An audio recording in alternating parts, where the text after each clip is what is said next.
అధికారంలో ఉన్నప్పుడు అహంకారం మితిమీరి చట్టాలని వ్యవస్థలని మన చేతుల్లో పెట్టుకుని రాజకీయాన్ని నాశనం చెయ్యాలని కుట్ర పన్నితే అవతలివాడు కూడా అదే స్కెచ్ చేస్తే ఏమవుతుంది ఇప్పుడు కాంగ్రెస్ పార్టీకి తెలియబోతోంది. ఎందుకు ఈ మాట అనాల్సి వస్తుందంటే సుదీర్ఘకాలం పాటు కమ్యూనిస్టులు ఉన్నారు ఈ దేశంలో. కాంగ్రెస్ పార్టీ సుదీర్ఘకాలం పాటు ఈ దేశాన్ని పరిపాలించింది. భారతీయ జనతా పార్టీ పరిపాలించి మొత్తం మీద కలిపితే 17 సంవత్సరాలు అవుతుంది అంతే, 16.5 సంవత్సరాలు అవుతుంది అంతే. కానీ అంత సుదీర్ఘకాలం ఉన్నటువంటి కాంగ్రెస్ పార్టీ గతంలో ఎన్నడూ చేయని దుర్మార్గ పని సోనియా గాంధీ మొన్నటిసారి చేసింది. 2004-2014 మధ్యలో ప్రత్యర్థిని అంతం చేయాలని చూసింది. శాశ్వతంగా ప్రతిపక్షాన్ని లేకుండా చూడాలని చూసింది. భారతీయ జనతా పార్టీ మూలాన్ని దెబ్బతీయాలని చూసింది. మాలేగావ్ పేలుళ్ళని అడ్డం పెట్టి సాధ్వి ప్రజ్ఞాని అరెస్ట్ చేయించి ఆవిడతో పాటు ఆవిడ మిత్రుడు అయినటువంటి సైనికాధికారిని కలిపి వాళ్ళని కొట్టి చెప్పించాలనుకున్నది ఏంటి?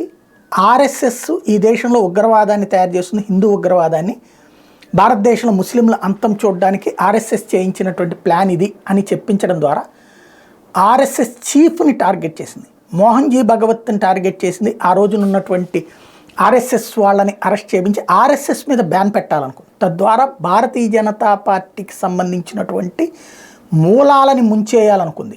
అది ఒక ప్రత్యామ్నాయం దెబ్బతీయడం. రెండవది, నరేంద్ర మోడీ మీద గోద్రాని అడ్డం పెట్టి విచారణ చేయించడం ద్వారా నరేంద్ర మోడీ, అమిత్ షాని రాష్ట్ర బహిష్కరణ కోర్టుల ద్వారా చేయించింది కదా, నరేంద్ర మోడీని కూడా అలాగే అరెస్ట్ చేసి జైల్లో పెట్టించి ఆయన మీద కూడా ఈ ఉగ్రముద్ర వేసేటటువంటి ప్రయత్నం. టోటల్గా హిందుత్వ ఉగ్రవాదం అనే ఒక పదాన్ని తీసుకొచ్చి భారతీయ జనతా పార్టీని అలాగే ఆర్ఎస్ఎస్ని బ్యాన్ చేయించేటటువంటి కుట్రకి స్కెచ్ చేసింది సోనియా గాంధీ.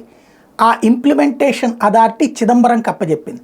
చిదంబరం అందులో భాగంగానే మాలేగావ్ బ్లాస్ట్లకు సంబంధించి, హైదరాబాద్ బ్లాస్ట్లకు సంబంధించి అసలైన నిందితులు దొరికిన వాళ్ళని తప్పించేసి సాధ్వి ప్రజ్ఞ వీళ్ళ మీదన పెట్టినటువంటి పరిస్థితి. అంత పెద్ద కుట్ర పన్నింది ఆవిడ.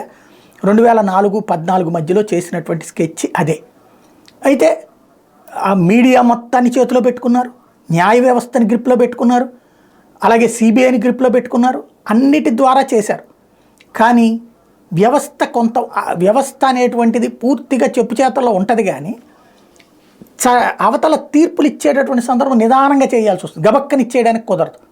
ఆ ఆలస్యం బీజేపీ టాక్టికల్గా చేయగలిగింది. వాళ్ళకి ఆ మేధస్సు ఉన్నటువంటి వాళ్ళు ఉన్నారు కాబట్టి జాగ్రత్తగా దాన్ని డ్రాగ్ చేసుకుంటూ వచ్చింది.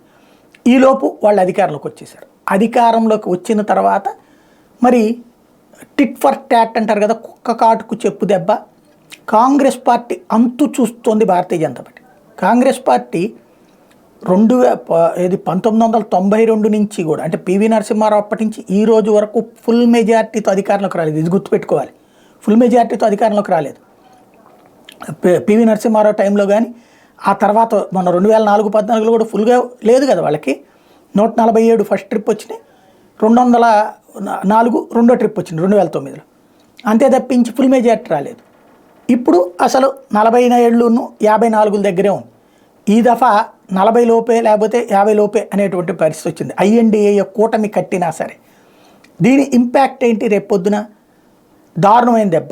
ఇక్కడ మోడీ అందుకే కాంగ్రెస్కి జవసత్వాలు ఇవ్వడానికి ఏమాత్రం అవకాశం లేకుండా. ఇప్పుడు క్రిందసారి మొన్న చంద్రబాబు చేసిన ఒక ప్రయత్నం ఫలించింది. చంద్రబాబు ఎట్లయితే తెలంగాణలో కాంగ్రెస్ని గెలిపించేటటువంటి విషయంలో తన సహకారం అందించారో, ఇట్లాంటి మనిషిని కాంగ్రెస్కి దగ్గర కానివ్వకుండా ఉంచితే బెటరు.